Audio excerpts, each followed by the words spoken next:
Gandang gabi, Bibi, kasama mo pa rin na DJ B-Boy Bibo para sa ating BB Time tungkol sa usaping weeksary, monthsary, anniversary. At ngayon nga ay basahin natin ang ilan sa mga mensahe ng ating mga BB na nagpadala ng kanilang mensahe sa aking Facebook Messenger, DJ B-Boy Bibo. Sabi ni Aljon Perez, "Yo, B-Boy Bibo, wag mo ko mayoyo, close pa tayo." Yo, B-Boy Bibo, parang kadalasan napapansin ko, babae lang ang mahilig sa monthsary. Wala akong hinanakit ha, pero napansin ko lang kaya nadadala na lang din na mag-effort ang mga lalaki para maging masaya yung GF. Yun lang naman, based on my observation. Wow, observant yarn. Alam mo, gets ko yung point mo, no? Na aware yung ibang guys na nagugustuhan ng girlfriend nila or magugustuhan ng jowa or GF nila na mag-celebrate ng monthsary. Kaya sila nag-e-effort na lang din. Hindi naman dahil sa hindi rin talaga nila totally gusto, but hindi nila, kung may choice sila, hindi nila totally i-all give, 'di ba? Na mag-celebrate, 'di ba? Mag-effort ng malala. But since they love that person, they love their partner, gumagawa sila ng ways para mapasaya nila yung tao. And eventually, as they go along, sa mga susunod pang mga monthsaries, nag-e-enjoy na lang din sila. Ginagawa na lang nila kasi pati sila nasasayahan na rin na nakikita nilang masaya yung partner nila, diba? Which is ganun naman talaga dapat. You do what makes your partner happy. Okay, so win-win situation yan.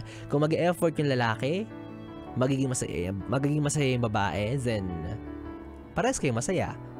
And reminder lang ha, na sa panahon ngayon, hindi na lang basta lalaki yung nag-e-effort. May mga babae na rin po na nag-e-effort para sa mga kalalakihan. So, that love is so, sana all.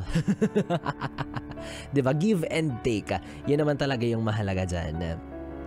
Sabi naman ni Kailin Ann, "Dama ko ang bitterness mo, DJ B-Boy Bibo. Hahaha, joke." Wag mo ko ma-joke ha. Seryoso ako dun dyan. Pero explain ko lang din yung side ko ha. Kaya kami nagkakaganon kasi nagre-reminisce kami ng memories. Tsaka feeling ko, pampatatag. Ato naman si Kylie. Nagsiselebrate ng monthsary, hindi maayos mag-type. Pampatatag din talaga siya ng relasyon. Para siyang pundasyon na nagpapatibay as time goes by. Patagal ng patagal, mas lumalayo yung nararating nyo and mas nagiging established kayo, and I thank you. Aww. Hoy, in fairness may point ka dyan. Binago mo yung perspective ko dahil dyan, wala pa rin akong pakialam. Wala pa rin akong paalam sa label na yan. Hindi ako naniniwala dyan. And joke lang po. Sige na nga, hindi na ako ngangawa. Tanggap ko na ikaw may kamot-mot tapos ako wala. Kung dyan ka masaya, di dyan ka na lang. Wag mo na akong idamay.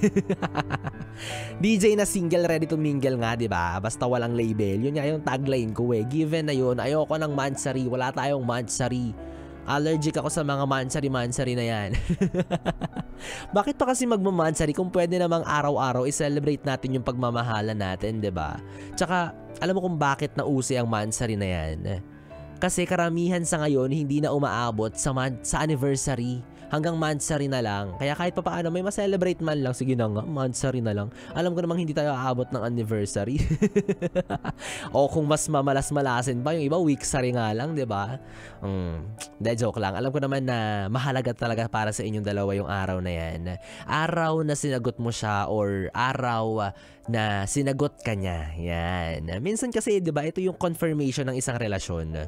Kapag may nagtanong, "Huy, kayo na ba? We, anong monthsary nyo?" 'Di ba? Nagiging basis na siya na hindi ka lang basta asyumera, may kayo talaga. Confirm, di ka sure. Monthsary nyo, quincenas, tapos monthsary lang isa, katapusan. Quincenas katapusan, para nagsiselebrate every cut-off. Kaya okay lang yan Bibi. Kaya ng ibang okasyon, deserve niyan ng pagdiriwang. Pero minsan, di ba, baka naman pwedeng hindi lang kayong dalawa yung mag-celebrate. Sama nyo naman ako. Kahit taga-ihaw nyo lang sa sanggipsalan or taga-picture nyo sa mga pasyalan, okay na ako doon kahit walang bayad. Makita ko lang kayong masaya, okay na ako doon. Basta ma-experience ko lang, maranasan ko lang yung may kamonthsary kahit tatlo tayo, okay na ako doon. Desperado yan. Tsaka yung iba kasi ayaw nila ng gastos, ayaw nilang mag-effort, magregalo, maghanap pa ng kung ano-ano, buwan-buwan. Di ba isipin mo naman kasi, buwan-buwan ba naman? Daig pa yung gastusin ng Meralco bill. Kaya yung iba, anniversary na lang, isang bagsakan, kumbaga, isang beses sa isang taon, pero pang malakasan. Ikaw, Bibi, kung meron kang kamansari ngayong araw, binabati kita, happy mansari sa inyo, or kung meron kang sineselebrate na anniversary, ayan, happy anniversary sa inyo. Basta ako sa December 8, meron din akong ka-anniversary. Marami sila, 8 kami.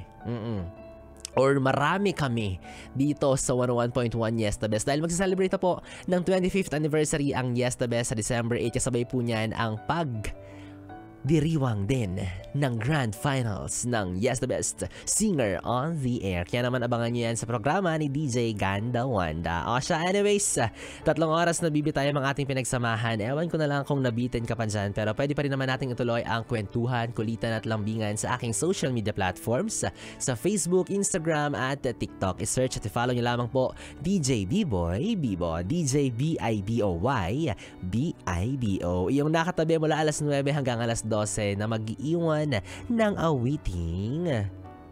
Eto, si TJ Monterde, sana all, may case tandingan. Dating tayo, mula pa rin yan sa huntahan ng mga Young and Fresh, ang 101.1, Yes, the Best. Good night, baby. Mwah, sleep well. Yes, the best.